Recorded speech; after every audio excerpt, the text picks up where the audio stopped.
Hi students, today our topic name is transpiration. What is today our topic name is transpiration. Before we discuss this topic, I want to ask you one question. How do we excrete waste such as urine and sweat from our body?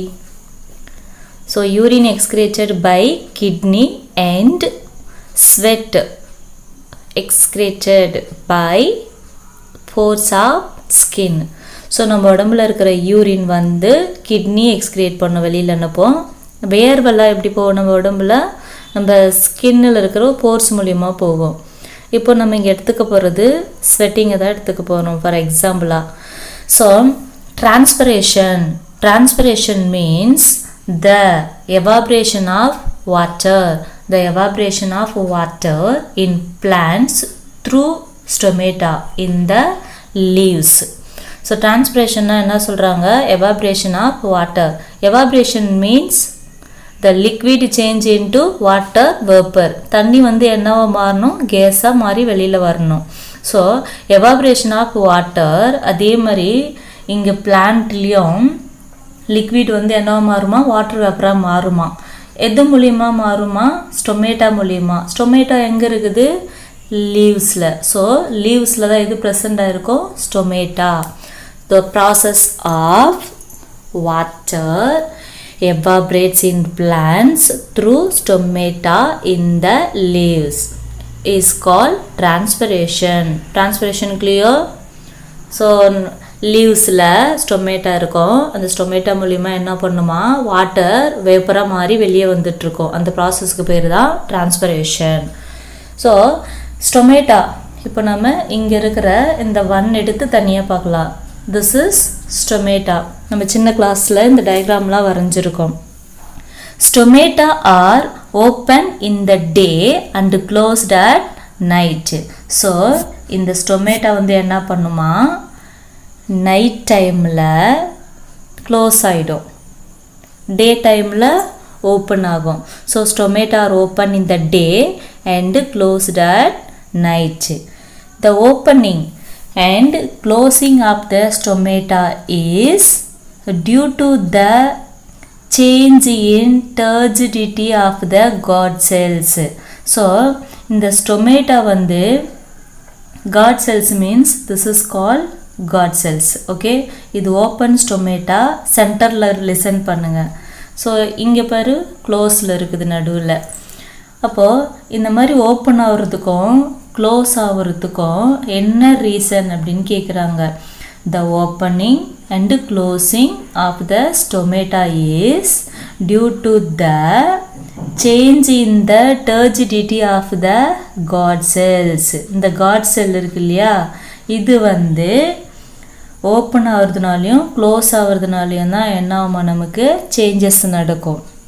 So when water enters into the guard cells,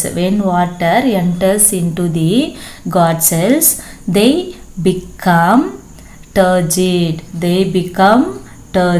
Turgid means swollen. So water வந்து இந்த God செல்லுக்குள்ளே வந்த உடனே இது பார்க்கறதுக்கு எப்படி இருக்குமா? ஸ்வில்லன் பஃப்னு இருக்கும், வீங்கி போன மாதிரி. Okay, then when the guard cells loss water. So எப்போ இந்த காட் செல்லேருந்து தண்ணி வெளியில் போயிடுது எவாப்ரேஷன் மூலிமா, it becomes flaccid. Flaccid means erect. இப்படி ஸ்ட்ரெயிட்டாக ஒரு மாதிரி சுருங்கின மாதிரி, ஸ்ட்ரங்கன் சுருங்கிடும். and the stoma closes.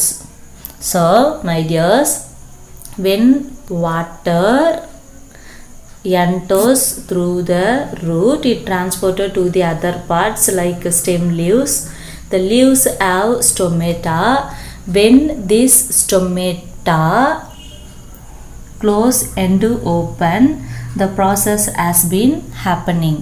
Here when water enters into the guard cells, it appears as a turgid.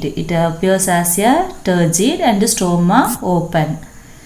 When the guard cell lost its water, it becomes flaccid. Flaccid means shrunken and the stoma closes.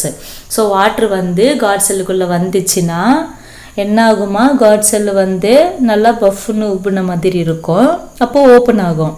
அதே guard cellல இருந்து தண்ணி வெளியில போயிடுச்சு அப்படினா அது என்ன ஆயிடுமா, சுருங்கிடுமா, அப்போ ஸ்டொமேட்டா வந்து என்ன ஆகும், க்ளோஸ் ஆகிடும். Okay my dears, then transpiration pull. Transpiration pull. Water evaporates. Water evaporates from mesophyll cells. Water வந்து evaporate வெளியில போகுது. இப்போ லீவ்ஸ்ல இருந்து தான வாட்டர் வெளியே வருதுன்னு சொன்னோம். லீவ்ஸ்ல எங்க இருந்து வருது, mesophyll cellsல இருந்து வெளியில வந்துட்டு இருக்கு. So water evaporates from mesophyll cells of leaves through open stomata. This lowers water concentration in mesophyll cells. அப்ப இதுதான் என்ன பண்ணுமா, water concentration mesophyll cellல கம்மி பண்ணிவிடும். So குறைச்சு விடும். எது, stoma. Stoma means stomata. As a result, more water is drawn into these cells from the xylem. So as a result, more water is drawn from these cells into the xylem.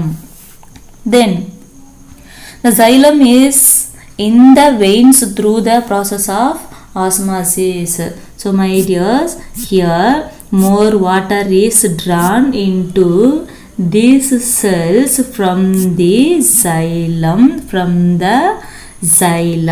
present in the veins through the process of osmosis.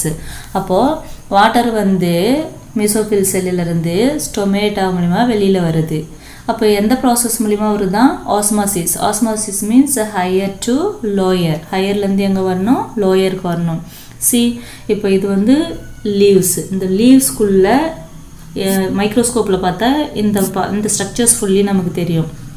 அப்போ இந்த process எல்லாம் எங்கே நடந்துட்டுருக்கு, water வந்து வெளியில் loss ஆகிட்டுருக்கு. எது மூலிமா லாஸ் ஆகிட்டுருக்கு பாரு, லீவ்ஸில் போர்ஸ் இருக்குதா, சின்ன சின்ன தொலை இருக்குதா, அதுதான் என்னது, ஸ்டொமேட்டா. ஸ்டொமேட்டானா என்னது, tiny spore present in the leaves. அந்த சின்ன சின்ன துளை மூலிமா தான் என்ன பண்ணணும், வாட்டர் எவாபரேட் ஆகிட்டுருக்கும். Then as water is lost from the leaves, so water வந்து leavesலேருந்து என்ன ஆகிட்டுருக்கு, லாஸ் ஆகிட்டுருக்கு. As water is lost from the leaves, pressure is created. Pressure is created at the top to pull more water from xylem to the mesophyll cells. This process is called transpiration pull. What is transpiration pull? Water is lost from the leaves. Pressure is created at the top to pull more water from the xylem to the mesophyll cells. This process is called transpiration pull. Transpiration pullனா என்ன சொல்றாங்கன்னா, water வந்து loss ஆகிட்டே இருக்கு. எதனாலனா pressure higher to lower கொடுத்துக்கிட்டே இருக்கிறதுனால. எங்கேருந்து அப்போ ஹையர் டு லோயர் மீன்ஸ் மேலேருந்து கீழே வரணும். So pressure is created at the top to pull more water from the xylem. அப்போ ப்ரெஷர் அதிகமாக கொடுக்க என்ன ஆகும், xylemத்துலேருந்து நிறைய வாட்டர் வந்து எங்கே போகணும், mesophyll cell. mesophyll cellலேருந்து எங்கே போகும், ஸ்டோமா மூலிமா வெளியில் வரணும். So this is called transpiration pull. This extends up to the roots causing the roots to absorb more water from the soil to ensure continuous flow of water from the root to the leaves. So இது வந்து root nudia internal structure, stem internal structure, this one leaves internal structure. So when root absorb water from the soil continuously flow of water from the root to the leaves. Here leaves evaporates water through the stomata. So transpiration full clear, my dears. Next, transpiration எது எதெல்லாம் affect பண்ணுது? So factors affecting transpiration. Transpiration affect பண்ற factors எந்தெந்த காரணிலாம் வந்து பாதிக்குது? Transpiration is affected by several external factors such as temperature, light, humidity and wind speed. இதெல்லாம் வந்து எக்ஸ்டர்னலாக வெளியிலிருந்து பாதிக்கும் டிரான்ஸ்பிரேஷன் ப்ராசஸை. எது temperature, light, humidity, wind speed. அதாவது டெம்பரேச்சர்னால் நம்ம என்ன சொல்லுவோம், வெப்பம்னு சொல்லுவோம் இல்லையா, ஹீட்டு. அப்புறம் லைட்டு வெளிச்சம், ஹியூமிடிட்டி ஈரமாக இருக்கிறது, விண்ட் ஸ்பீடு காற்று. இதெல்லாம் எதை பாதிக்கும்? டிரான்ஸ்பிரேஷன் ப்ராசஸை பாதிக்கும். These are external factors. Internal factors also affect the transpiration, like number and distribution of stoma and percentage of open stomata, then water states of the plant, canopy structure. So internal structure இதெல்லாம் transpiration பாதிக்குமா? So ஸ்டொமேட்டானுடைய number, அதனுடைய distribution எவ்வளோ அதை பொறுத்து, எத்தனை தடவை stomata open ஆகுது அப்படின்ற பர்சன்டேஜை பொறுத்தும், தென் வாட்டர்னுடைய ஸ்டேட்டஸ் எவ்வளோ இருக்குது பிளான்ட்டில் அப்படின்றது, தென் canopy structure. Canopy structure means projecting root structure. root structure வச்சு நம்ம என்ன பண்ணலாம், இன்டர்னல் ஸ்ட்ரக்சர் அந்த ஃபேக்டர்ஸ்லாம் வந்து டிரான்ஸ்பிரேஷனை பாதிக்கும். Okay, so factors R internal and external factors are there. External factors are temperature, light, humidity and wind speed. Internal factors are number and distribution of stomata, percentage of open stomata, water states of the plant, canopy structure. So these are internal structures.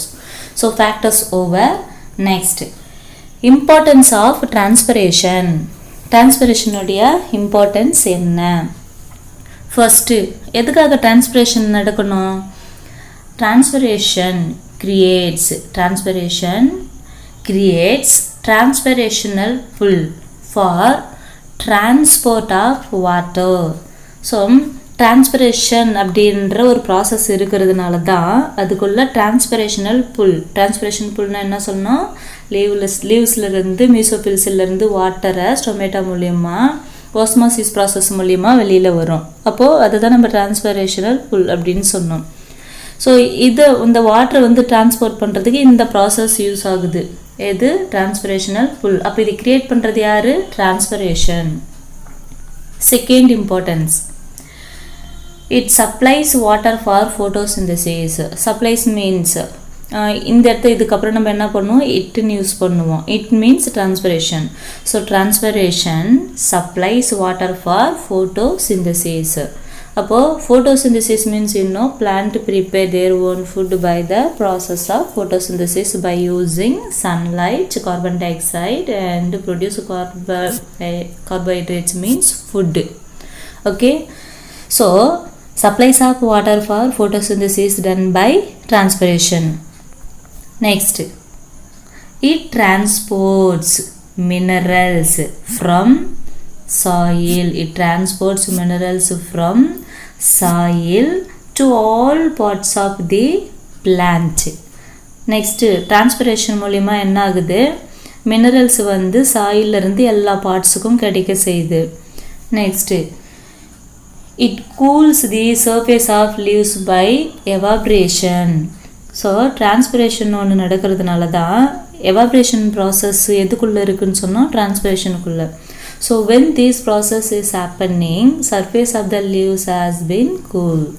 அப்போது இந்த evaporation நடக்கிறதுனால என்ன ஆகுமா, surface of leaves வந்து cool ஆகும்.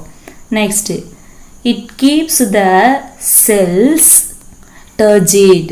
அப்போ cells எப்படி வச்சுக்குமா, turgid, hence maintains their shape. அப்போது இங்கே வந்து wilted-ஆக இருக்குது, இங்கே வந்து எப்படி இருக்குது, எல்லாம் வாடி போன மாதிரி இருக்குது. இங்கே எப்படி இருக்குது, நல்லா turgid மீன்ஸ் நல்லா ஃப்ரெஷ்ஷாக ஸ்வெல்லனாக இருக்குது. அப்போது இந்த டிரான்ஸ்பிரேஷன் ப்ராசஸ் நடக்கிறதுனால ஷேப்ஸ்லாம் வந்து லீவ்ஸ்க்கும் சரி பிளான்ட்டுக்கும் சரி shapes will be maintained. So it keeps the cells turgid, hence maintains their shape. So I hope today class you have understood. So thank you my dears.